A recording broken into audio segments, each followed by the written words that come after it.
Folks, and welcome back to the Football Explained Life podcast. After an extended break off, who would have thought recording 2 episodes required over a month break, but here we are. This episode will be focusing on the Premier League and the transfer windows clubs have had and the narratives that surround the clubs because of that. Looking at your typical top of the table contenders, a couple of clubs that are looking to break into that this season, and a few teams towards the bottom there and how their windows have differed and how the media perceives some of these and how the fans perceive some of these and why that's not always the right way to look at club situations. Without further ado, we'll look at the club that spent the most and probably is contending the least out of these top clubs, and that is Chelsea. Now, say what you want about whether the players are the right quality or the prices they've spent for them have been exorbitant or not. It doesn't really help with the fact that their signings point to a few signs that this might not be a club heading in the right direction. You've had these big spending sprees in the past where they brought in 5 or 6 players and some have worked out and some haven't, and that's not a rare occurrence. And in fact, generally, the ones they've spent a ton on have been the ones that have sort of floundered. But the difference between that and what's currently going on, so Chelsea as a club, their team, the base that they're building off of is on shaky ground. Like, they're not a team that has a solid midfield really. Like, they're certainly lacking continuity of a high quality player in those spots. They haven't got a certain forward. Obviously, they brought Felix in now, but they're still reeling from Werner not exactly turning into what they thought he could. Basically, barring Reece James, most of that squad, you'd have to have question marks as to whether they'd be starters in 3 or 4 years' time. Certainly the centre-backs are of a high quality, but they're also incredibly old. And so when you look at that, and you look at what they've spent on, they bought a lot of under-22s players. And no doubt they're highly touted prospects and players that I think could eventually do a job at a club. But you look at the club they're going into, they're not exactly going to be tutored by the best, and they're going to be relied upon in points to an unbelievably high standard, and that'll probably break a lot of players. The few that do survive from that will obviously go on with it, but as we've seen, it doesn't really work out. And even if it does, you look at Tammy Abraham in that transfer embargo where he did really well, it still wasn't enough for them. So the levels you have to reach at that club to push on are unbelievable. I think Fernandes has a real chance of doing that, obviously, and I think he probably will. And that's the problem with Chelsea. That one player doing well will overshadow the rest. And, okay, they won't be forgotten by people that point it out, but for the most part it does get forgotten and we move on and no one really thinks about it as long as the next window is good again. The other problem with this too is it just seems to ignore why they hired Graham Potter and the new ownership. This isn't really a new model at all, is it? When you look at it, it's a window that's happened several times before. So it's more of a Chelsea thing than an Abramovich thing, it seems. So that they haven't really took too much notice of what he did at Brighton, or if they have, and these are players he could have very well agreed upon as being good players. They've sort of ignored what made that good for Brighton, and instead have done it in their own way, which is messed up, and hence why you only have managers there for 2 years, 3 years, if they're lucky, as well as a bunch of these players will get moved on pretty quickly. You look at it, certainly from this window's perspective, only one of them's an English player as well, so it's not even like you could say, oh, they bought the best of English players and, it helps with their squad. To that extent, it's really... it's in no man's land for being a quality window. They'll be lucky. They'll probably get Europa League. I don't think they'll push any further with that, especially with the window they've had. And it's just a bit of a mess, really. So find the quality of player they're bringing in every window when they have these top 4 windows declines each window. Like, they are just not able to do what they used to be able to do. There's too much competition for the really good players, and they often pay overs. So yeah, they've got to do something to change this model. You look at what's happened now to Man City. People will be watching very closely with them. I know they've obviously, especially that Mudryk deal, they very carefully um, use loopholes to get around some financial fair play stuff. But I think there'll be a lot of eyes on them now, if there wasn't already. Club that we're going to look at, I think if you had said they had this window probably 2 seasons ago, it probably would have created some unrest amongst the supporters, whereas now it's a pretty decent window, and we look at Arsenal. So, yeah, I think Arteta before last season, where he had the valiant effort to just miss out on Champions League football and really got the fans behind him, and now, of course, a huge title push going into this window. He's really just added some quality to a squad that certainly has it, but needs more depth, obviously. Is Jorginho the man? Maybe, maybe not, but still, it's a player at short notice. Maybe they look towards getting Declan Rice or someone of that ilk in the next window, but for the short term, it's certainly not a bad deal. Trossard, I think once again, you look at if this was about 3 or 4 years ago, just a guy that's had unrest at Brighton, and like the fans would have probably tore him apart for signing a player like that. Now, as you know, it's a bit below what Arsenal do, but yeah, again, I think definitely adds to the squad. Could definitely start more often than not, but certainly at least in the squad. And the young Polish fella adds to their backline. So yeah, it's a good window. There's not really a lot to pick at, but I would say it's just funny how that window definitely would have been perceived very differently if they were, say, 5th or 6th. I know that's not what happened, so you can't really say that. But you know, if that's a Liverpool window, it maybe doesn't get looked at quite as good. But at the same time, they did what they need, so good on them for that. This one I'm going to look at is certainly a strange one. Not so much in the player they bought, but I just think Liverpool are a team that is in a real perilous position, and I don't mean that to be an alarmist. I think I agree with a lot of Liverpool fans you hear saying Klopp really couldn't lose his job no matter what he does. I do think that after this season, I think next season he will be under pressure if things don't change. They've certainly got their eye on Bellingham, but they definitely have to get him or give that up pretty quickly and get 2 players of that quality, well, not that quality, but you know, of starting quality into their lineup, because they're just lacking that sort of drive from the midfield that they used to have. It's not even so much that the player they have can't do it anymore. They just need another person there to be able to do it. And of course, they're not quite getting the production out of their forwards that they used to. Mane going's a big one. Salah underperforming after a new contract. It's probably not a new thing to most clubs, really. It does tend to happen.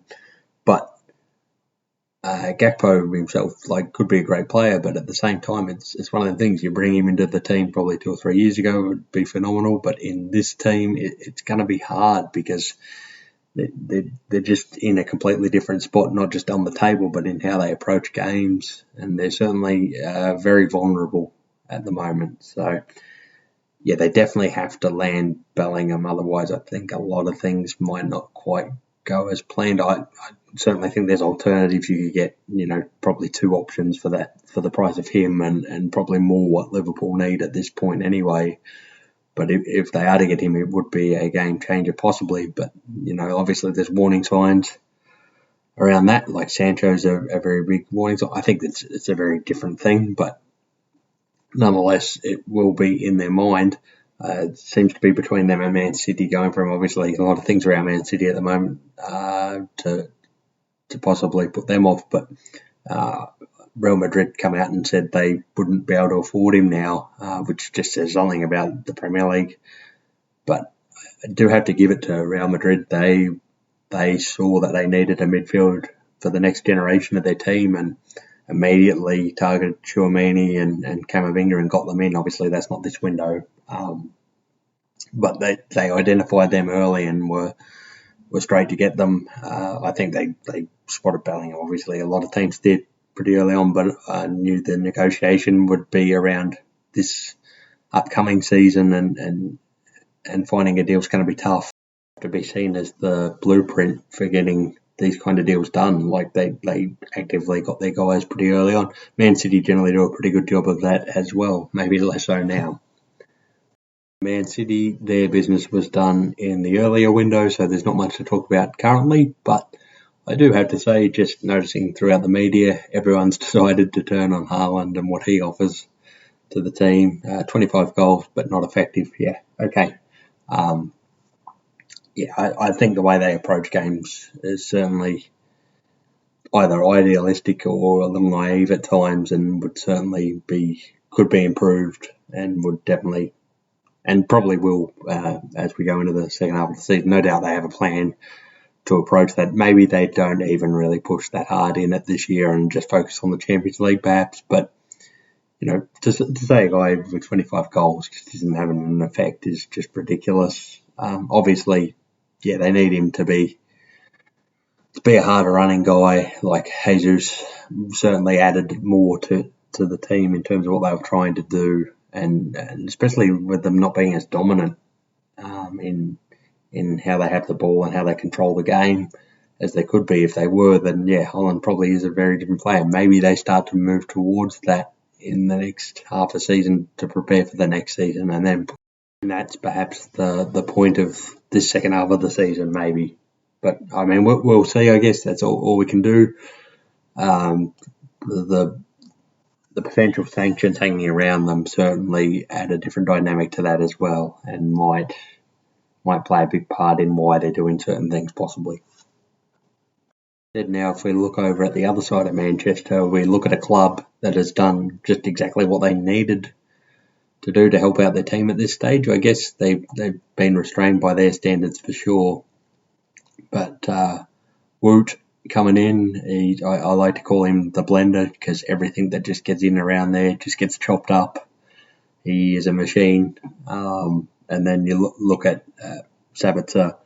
I think he could add some nice quality. Look, it's really a no-lose deal. If he doesn't work out, he's a loan deal. He goes back. If he does work out, he comes on. He adds a bit of experience.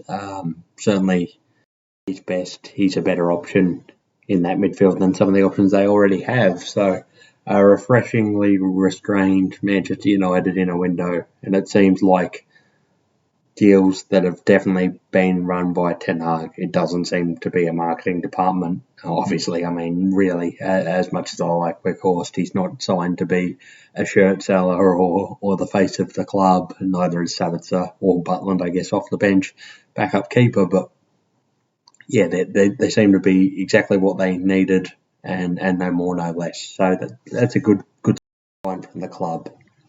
Now, looking at another club that I guess had a restrained window by the standards, I guess, that they could be setting, is Newcastle. They basically only signed Anthony Gordon as a first teamer. Anyway, they had some youthful signings for 45 million. Look, I think that's whether he ends up being a player that they can rely on in the future doesn't really matter. I think he's a player that, at worst, you could probably sell him on to another club in 2 or 3 years for 20 million at the minimum, and you'll be fine. Like a domestic player there, unless he really is terrible, there's a lot of movement there. And if he turns out good, he's a domestic player that can start for you. So again, no real loss. Not really shaking up the team. They've got a great squad dynamic there at the moment. Obviously, a little bit short on some players if they really want to have a push and get a few injuries. That could be a problem. But you believe in Eddie Howe and what that club's doing at the moment. So it's looking good at Newcastle.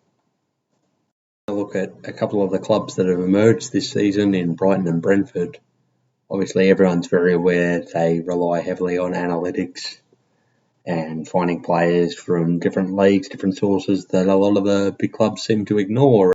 They've both had very quiet past windows now, as they've basically got their squad sorted early, which might just be a sign in how to actually conduct a club. Like have a consistent plan that goes along with what your manager wants, and actually back it, but also do it in a way that's not ridiculous. Like, a lot of these clubs that are pushing for Champions League or are in that sort of range, they pinch scouts from clubs like this all the time, and you have to wonder, is it just simply marketing and not being able to sell tickets, or managers being too worried about the jobs by signing these types of players and then not working out? Does it just ruin their reputation? Because it does not make any sort of sense why some of the bigger clubs aren't making deals like this. Like, okay, when they work out, say, out of Liverpool, when they were quite successful recently, they had a number of deals that probably were at the scope of some of the Brighton kind of deals they've had over the last year or two. And yes, clubs like Tottenham occasionally have moments like that. It's generally the teams that aren't quite there, like Arsenal, in their sort of period where they weren't quite the team they used to be. Certainly tried a few things more than they usually would, but it doesn't seem to make sense that clubs with that kind of standard can't do a better job of it rather than a worse job. Look, you have all this money, you use it to get these players, and I think there's also a real. I heard a podcast. He really lamented the lack of domestic players, like just clubs just completely ignoring domestic players to fill roles in Premier League clubs. Obviously known for his Stoke days, but some of them West Brom teams, just the way he was able to find players to fill roles. Like, you look at players that are still going, like Dawson. How a player like Darren Fletcher was able to set professional standards for everyone else, and like couldn't more than good enough player to play at that level, but also just a really great role model for these kind of players. And it does make you wonder why the clubs just slightly above aren't going for these English player or British players that aren't under 23s, because they do tend to go for a lot of the young guys. Obviously, they have huge value, but the players that are just in that nice sweet spot that should be large professionals should be in and around clubs at this level. Like, you're telling me a guy like John McGinn, especially, maybe not so much this season, but previous seasons, just the standard he played at wouldn't have done some good to some of the clubs in and around, the fifth or fourth spot by just being a third or fourth midfielder in a squad. Like, teams seem to be above it these days. To my original point, okay, Brentford and Brighton aren't exactly packed full of these type of players, but still they do have a couple. Like, you look at March in Brighton. Dunk previously did a lot of work there, and there's a number of players you could look at in these clubs around mid-table that do these kind of roles, and just the fact that bigger clubs don't see these as being viable options is kind of ridiculous when you really think about it. Again, just having a look at two clubs that clearly have a plan and haven't deviated from that. Obviously, I think if they had the finances and something come along, they may have made moves, but very much had their plan set in place since before the season, and it's much easier to operate as a club when you can do that. It's a huge benefit to have that continuity. Another thing I heard Pulis talking about that I think could be implemented probably better, and I think it's a real weak spot in football these days, was how players react to different things and their emotions drives them and how they work together. And I think when you pull a bunch of players from foreign leagues, just just because they are wonder kids or because they're touted as being the next big thing, obviously I'm sure they do a decent amount of work with them before they sign the deals, but it just seems like you don't always know exactly what you're getting. Obviously, there's going to be foreign players with great work ethics and great attitudes to being in clubs and the like, but do you always wonder if clubs are doing their due diligence in these scoutings? Definitely, if you look at Brighton and Brentford, they seem to have not only got players that statistically will do the job, but they do seem to meld well with the club, whereas if you look at a lot of the clubs below, it doesn't always seem to be the case as well. So, like, if you look at Villa, when they've made a ton of signings, it just, even if they have, some of them have been from the domestic leagues, but they just don't fit quite as they should, with sort of twice the cash that these two clubs that we've highlighted have. The last two clubs I'm looking to highlight are two towards the bottom of the table, and it's just not even so much the transfer deals they've done, but it's just the way they're portrayed by the media, and I don't think it's entirely fair. So the clubs I'm looking at are Nottingham Forest and Bournemouth. Now, the big story around Nottingham Forest, not just this window, but the previous window, they've bought 29 odd players. And yeah, fair enough, that is a lot of players. Bournemouth notably didn't sign anyone when Scott Parker was there, causing much unrest and him leaving the club. And then they went on a semi-decent run at times, but have since reverted to the mean and have found that they needed to spend a bit, which, yeah, I'm sure Scott Parker's loving that. But if you look at it, they seem to be considered the sensible club. Bournemouth have bought a couple of players, they're younger players, sustainable, probably stay with them if they go down to the Championship, which is looking pretty likely at this stage. But when you look at it closer, they had a manager that was pretty successful in the Championship, considering. I mean, that they certainly have more money than a lot of clubs, being a club that had went down from the Premier League originally. But even so, he did a reasonable job, and to not back him there seemed a weird decision. Obviously, there was some disagreements which turned into bigger disagreements, and yet they're sort of applauded because they brought in guys like Rothwell, Dembele, a lot of players that will certainly suit them when they go back down to the Championship. Whereas Nottingham Forest have just been sort of looked at as reckless spenders. But if you look at how they got promoted, they were nowhere near it when they started, and then the second half of the season they just had that ridiculous run of form, get into the playoffs, sneak through, and got in.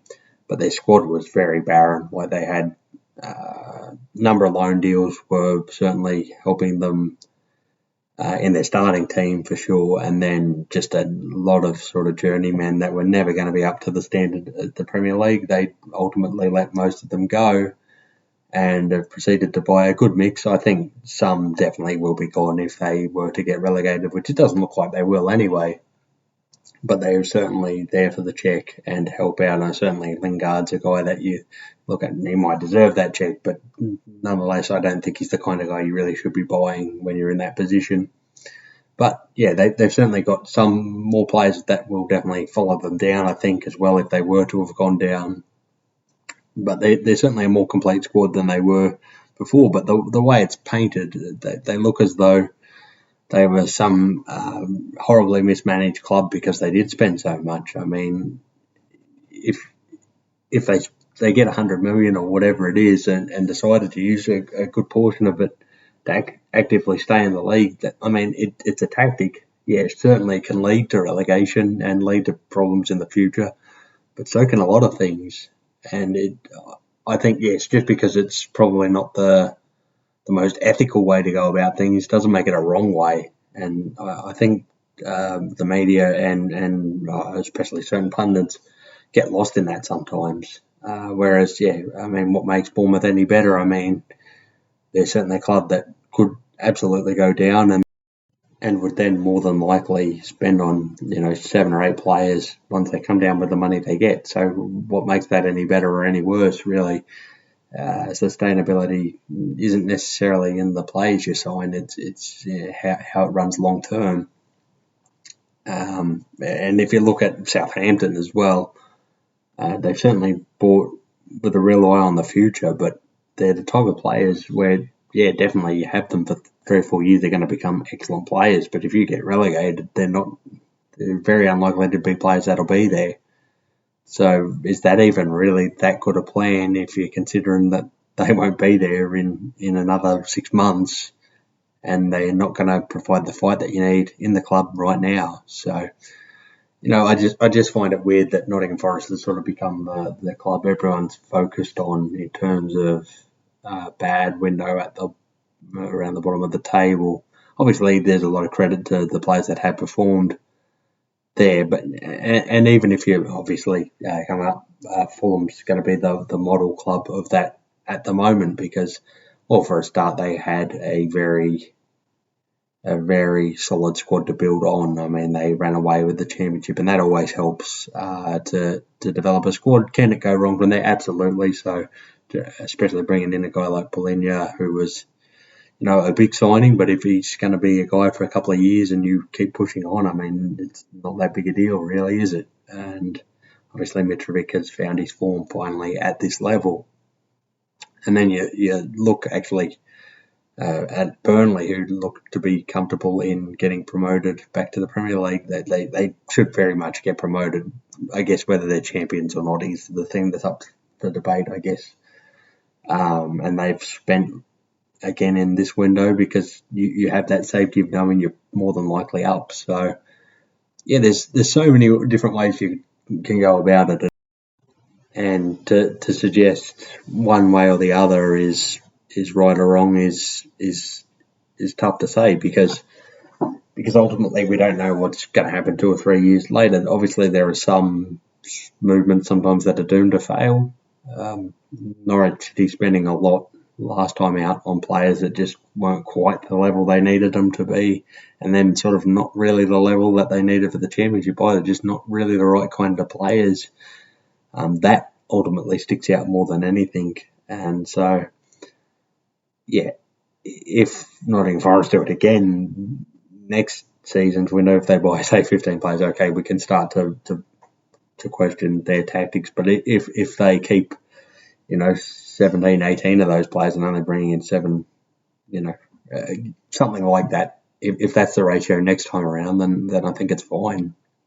And I think everyone moves on pretty quickly from it, especially if they survive for 2 straight seasons.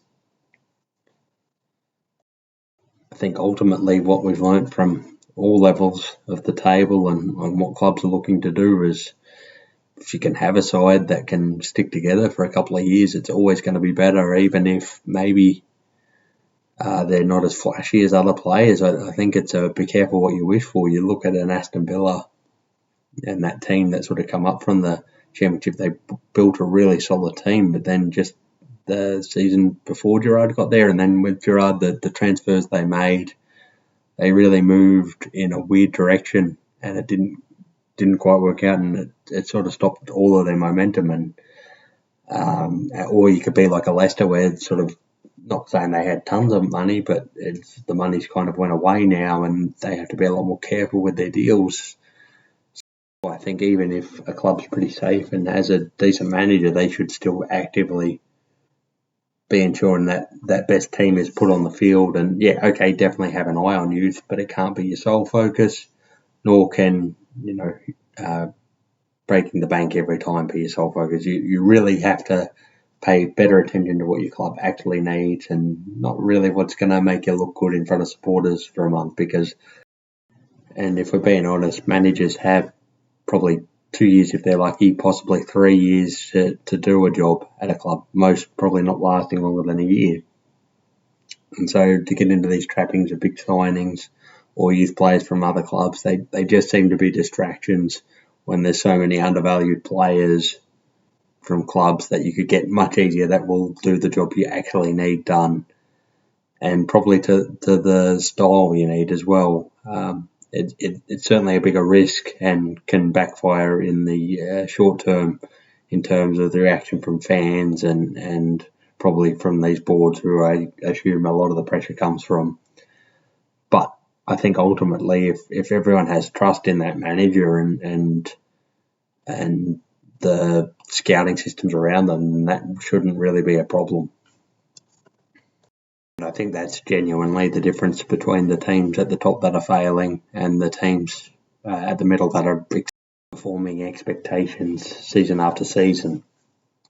So anyway, thanks for listening. If you've stuck around this long, I really appreciate it. Please like and subscribe. And if you have a team you think has really underperformed or overperformed in this window, please comment below. Thank you.